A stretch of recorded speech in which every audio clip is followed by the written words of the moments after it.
You know, the Daily Mail is really coming through today for us. You know, let's just start here. Bitchy women, you are the reason your husband or your son isn't going to be able to get it up.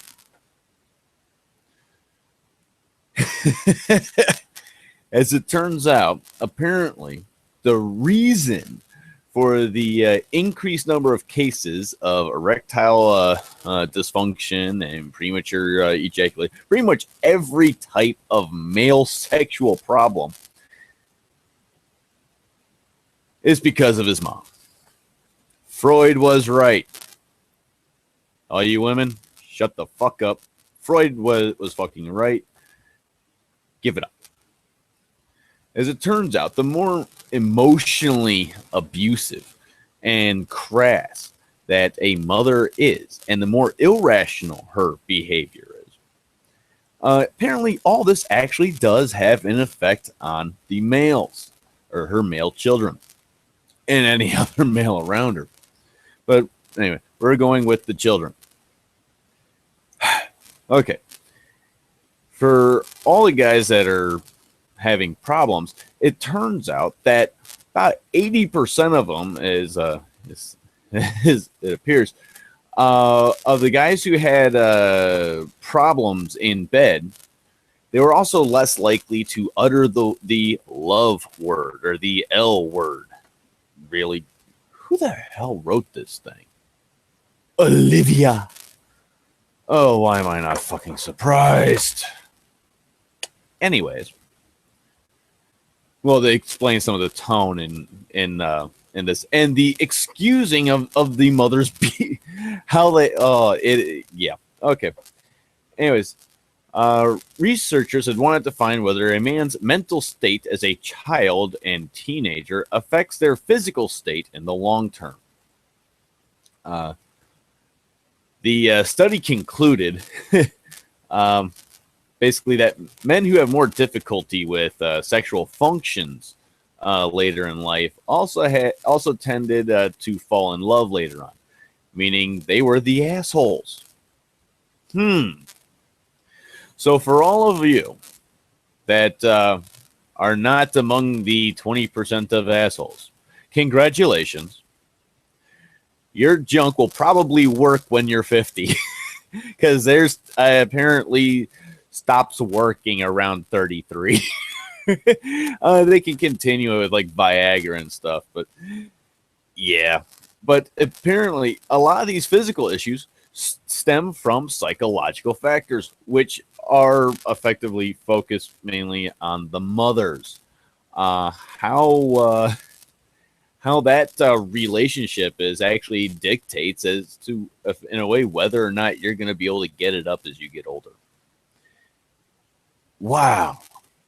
You mean all the women bitching at men for and trying to shame them for having issues in bed, they should be blaming other women for causing this problem in the first place?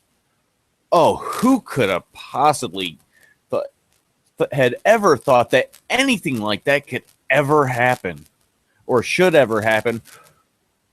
I don't know. Yeah.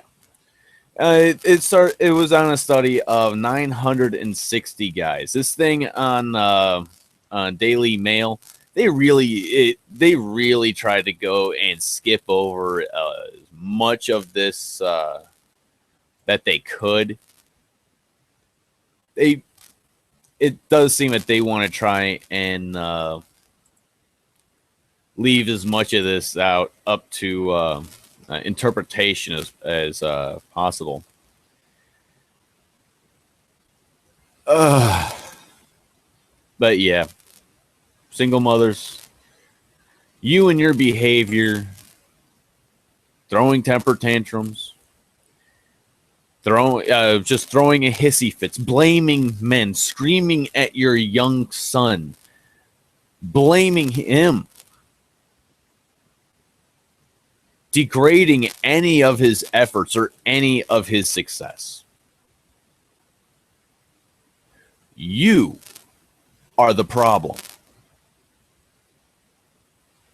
Your lack of self-control and consciousness of your own behavior is causing problems for at least 2 more generations.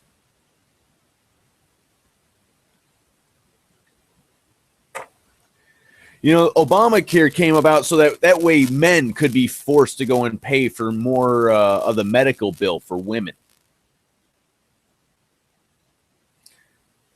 How about forcing all the women to go and pay for every man's shrink bill?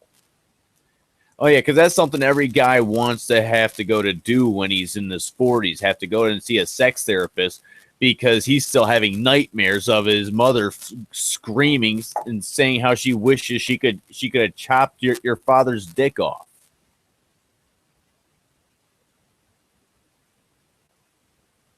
I mean, come on. Isn't there enough evidence at this point? Who abuses the children? Isn't there enough evidence to go and state without any fear that men make better parents? Why? Because we have that natural ingrained instinct, like it or not, to protect. Women have the natural instinct to exploit. They exploit their children. They exploit their husbands. They exploit their boyfriends. They exploit the legal system.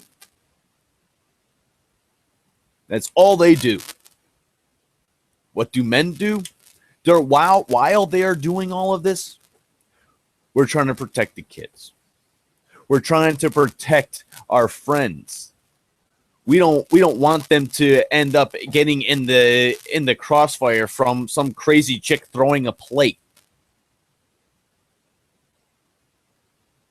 We try and shield the kids.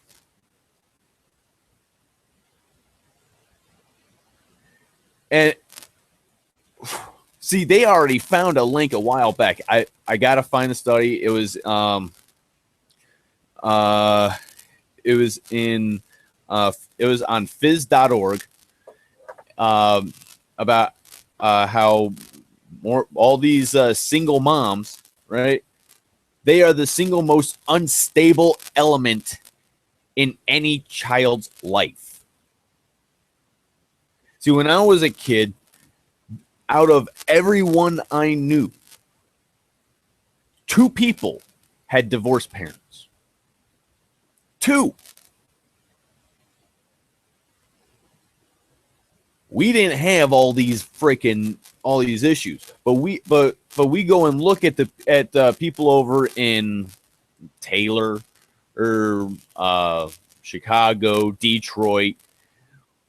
We go and look around as to where divorce was common. We see these problems all the freaking time.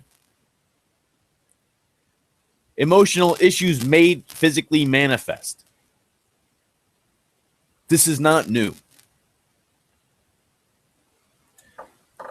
I just think it's sad that we have to have a British outlet actually report on information gained here in the States, because we are not allowed to know this. We are not allowed to have any type of reports or any type of information that could be used for any man in any courtroom. And why is this? Well, it's similar with the whole CPS thing, and as Raging Golden Eagle had wanted, as far as how the courts screw over men to make them pay. And they do. But CPS isn't really the issue there. The issue comes in with the family courts, which incidentally use the same judges.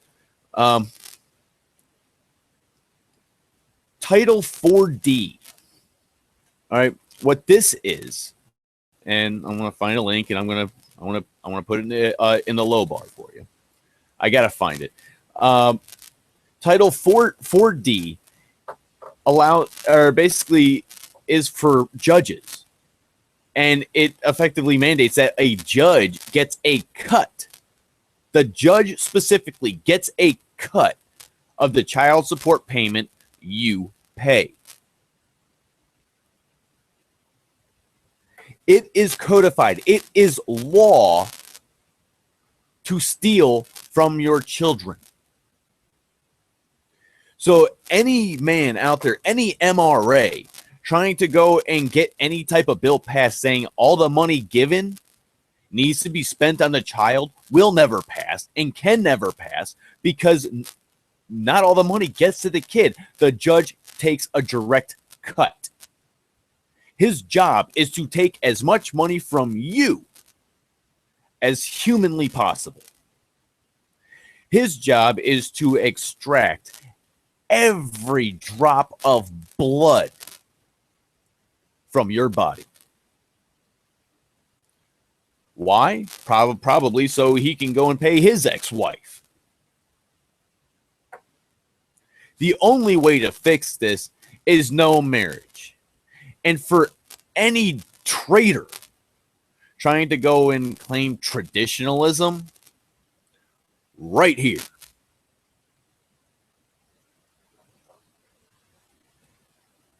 It's dead.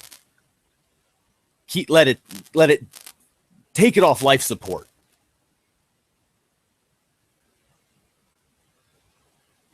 See, I know that's why most of my videos I'm in the dark, because I am really animated and I tend to bounce around a lot. And with a grainy ass camera, I've been thinking about getting a new one. Oh well.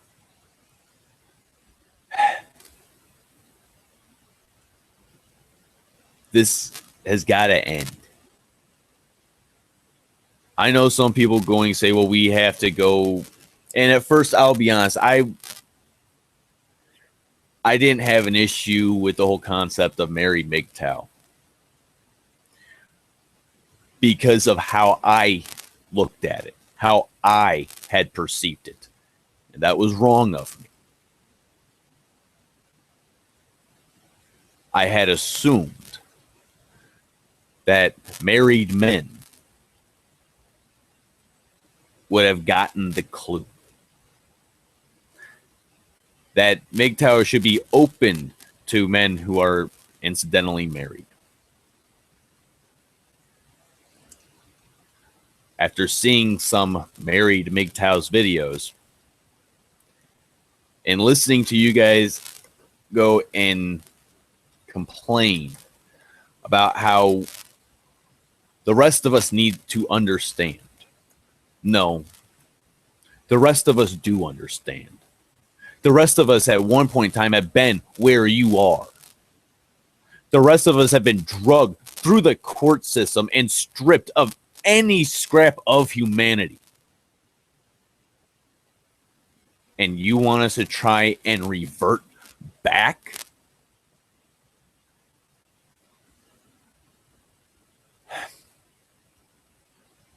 The problem is we don't have the rights to our own children. We don't have the rights to our own sperm. We don't hold right. We hold responsibilities. We hold expectations.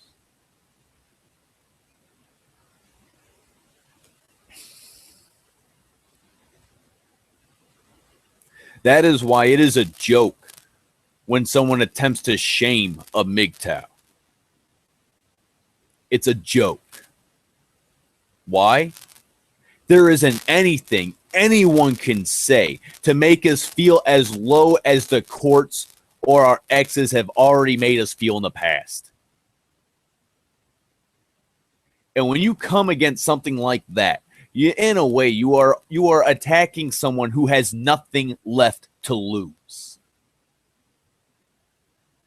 and only everything to gain.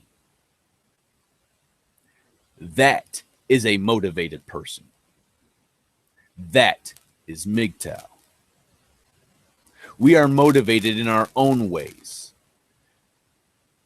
to define ourselves in our own eyes, in our own light. And we refuse to join the ranks of you damn Neanderthals. Hell, I can't say that. Neanderthals were actually an egalitarian species. The women actually did a lot of the hunting with the men. We survived because we had specialized. More women died while hunting with the Neanderthals. They died out. We didn't. How do we know that? Our Y chromosome. Genetics, aren't they a bitch?